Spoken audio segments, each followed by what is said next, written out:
sudah tersebar secara internasional dan susah untuk dicegah ya karena sudah tersebar dengan begitu cepat. Dan qadarullah ya sudah banyak kasus, lebih dari 100.000 kasus dan ribuan yang sudah meninggal dunia. Ini bukan perkara yang sepele dan qadarullah juga masuk ke negeri kita, terutama di Jakarta, dan kita dengar setiap hari bertambah ya orang-orang jumlah yang terjangkiti terkena virus COVID-19 tersebut. Maka ada beberapa hal yang perlu kita ketahui. Yang pertama, permasalahan fikih berkaitan tentang masuk atau keluar dari kota yang terkena wabah ya. Masuk atau keluar dari kota yang terkena wabah. Hal ini sudah diajarkan oleh Nabi kita Nabi Muhammad sallallahu alaihi wasallam dalam hadisnya. Kata Nabi sallallahu alaihi wasallam, "Fa idza sami'tum bihi bi ardin fala taqdumu alaihi." Jika kalian mendengar taun ya, salah satu dari bentuk wabah menimpa di suatu daerah, maka janganlah kalian mendatangi daerah tersebut. Wa idza waqa'a bi ardin wa antum biha, dan jika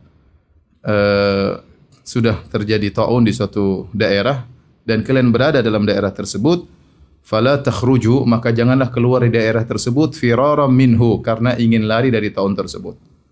Jadi kata Nabi SAW, kalau kalian mendengar ada taun satu daerah, maka jangan datangi daerah tersebut, dan jika kalian berada dalam daerah tersebut, jangan keluar dari daerah tersebut karena ingin lari dari taun tersebut. Maka yang pertama yang berkaitan dengan hadis ini ya, seorang kalau mendengar suatu daerah terkena wabah, maka jangan dia ke situ. Jangan dia ke situ. Ini sebagai bentuk pelaksanaan dari hadis Nabi sallallahu alaihi wasallam agar dia tidak, di antara hikmahnya agar dia tidak tertular. Agar dia tidak tertular. Ini daerah sudah wabah, ya banyak orang terkena penyakit corona di situ, maka jangan dia datang ke daerah tersebut. Dan Nabi sallallahu alaihi wasallam telah bersabda, "Firra minal majdzum firaraka minal asad." Larilah engkau dari orang terkena penyakit kusta sebagaimana engkau lari dari singa ya. Nabi sampai menyuruh orang lari dari penyakit menular seperti firaraka minal asad, seperti kau lari dari singa. Berarti ini kesungguhan ya. Namanya orang kalau ketemu singa dia pasti takut dan dia pasti berusaha lari sejauh-jauhnya. Ini menunjukkan Nabi serius dalam hal ini ya. Karena ada hukum sebab akibat. Di antara akibat terjadinya penyakit adalah dengan sistem penularan ya, dengan sistem penularan, semuanya dengan takdir Allah Subhanahu wa taala ya. Tetapi di antara sebab terjadi Allah memberikan penyakit kepada sebagian orang dengan sistem penularan. Oleh karenanya Nabi menyuruh kita untuk ikhtiar untuk kabur dari sumber wabah ya. Firra minal majdzum firaraka minal asad, kata Nabi, larilah dari sumber penyakit tersebut sebagaimana kau lari dari singa. Ini menunjukkan serius, tidak dianggap sepele. Nabi larang tidak boleh masuk dalam daerah tersebut ya. Dan sesuai dengan ayat-ayat dan hadis-hadis, di antaranya Allah Subhanahu wa taala berfirman, "Wala tulqu bi aidikum ila tahlukah." Janganlah kalian menjerumuskan diri kalian dalam kebinasaan ya. Allah larang. Kalau kita tahu itu berbahaya, kalau kita tahu itu bisa menimbulkan kebinasaan, maka jangan ke area tersebut ya. Ini yang pertama, dari orang luar maka jangan masuk ke area wabah ya. Dan kalau kita mau praktekkan seperti sekarang, jika memang kondisi Jakarta sudah parah ya, sudah pemerintah memandang atau pihak-pihak yang terkait yang mengerti tentang akan hal ini memandang bahwasanya Jakarta sudah harus lockdown misalnya ya, dan semisalnya, maka tidak boleh ada orang datang ke sini. Orang luar jangan masuk ke sini. Ya, tidak boleh masuk ke area sini. Ya, misalnya ada keluarga mau datang ke Jakarta, kita bilang jangan. Kenapa? Karena pemerintah memandang ini sudah bisa rawan terkena penyakit, dan juga ya agar mudah penanganannya. Kalau ada yang datang kemudian terkena, kemudian dia keluar lagi, maka semakin tersebar virus tersebut dan sulit untuk ditangani. Ini semua adalah bentuk ikhtiar yang diajarkan dalam syariat Islam. Maka saya katakan penerapannya, kalau kita di Jakarta ada yang mau kunjungi kita bilang enggak, ya, nanti lain kali ya. Bulan depan mudah-mudahan ya. Bulan depan atau 2 pekan lagi mudah-mudahan, kalau sudah diizinkan oleh pemerintah, ya kondisi sudah kondusif, maka silakan untuk datang mengunjungi kita. Adapun sekarang maka jangan.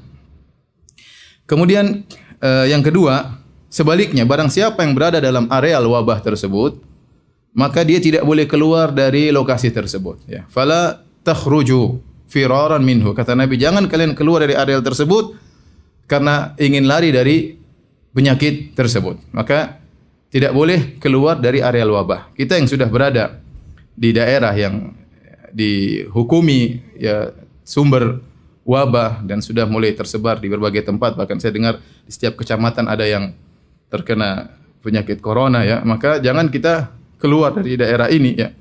Jangan keluar, sebisa mungkin jangan keluar karena ada beberapa hikmah yang disebut oleh para ulama. Yang pertama yaitu agar tidak memperluas penularan. Yang pertama agar tidak memperluas penularan. Apalagi orang tersebut sudah kena penyakit ya.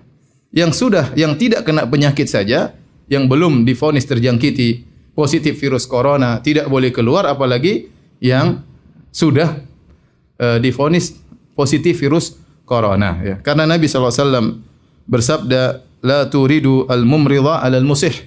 Nabi SAW mengatakan jangan kalian membawa onta yang sakit kepada onta yang sehat ya. Ya, karena kalau onta yang sakit dibawa ke areal onta yang sehat maka akan terjadi penularan. Maka demikian juga orang yang sudah berada dalam areal wabah yang mungkin dia sakit atau dia membawa virus corona tanpa dia sadari ya, karena masa inkubasi butuh 2 minggu ya. Maka jangan dia keluar ya. Jangan dia keluar karena bisa mempengaruhi atau memperluas areal penularan virus COVID-19. Ini hikmah yang pertama disebut oleh para ulama kenapa tidak boleh keluar dari areal wabah. Hikmah yang kedua ya disebut oleh para ulama ya, kalau orang-orang yang sehat ya, jadi pembicaranya bukan cuma orang yang sakit nggak boleh keluar, orang yang sehat juga nggak boleh keluar. Orang yang sehat juga nggak boleh keluar. Kalau semua yang sehat kabur dari daerah tersebut ya, kemudian pergi meninggalkan daerah tersebut, yang kuat yang tidak tertular, maka lantas siapa yang mengurusi orang-orang yang sakit? Mereka butuh diperhatikan. Tatkala mereka sakit butuh diperhatikan, tatkala mereka meninggal dunia juga butuh diperhatikan. Butuh disolatkan, butuh dikuburkan. Maka tidak boleh keluar ya. Yang kuat mengurusi yang sakit ya. Kalau semuanya keluar maka akhirnya orang-orang yang sakit tidak ada yang menangani. Kemudian juga di antara hikmah yang disebut oleh Ibnu Hajar dalam Fathul Bari ya, bahwasanya jika sebagian orang bertahan, ya lama-lama ya dia akan kuat menghadapi kondisi virus tersebut. Dan ini kenyataan, orang-orang yang bertahan akhirnya dia punya imun ya, dia kuat hingga dia bisa mengalahkan virus tersebut ya setelah mengalami ya tahapan-tahapan tentunya ya.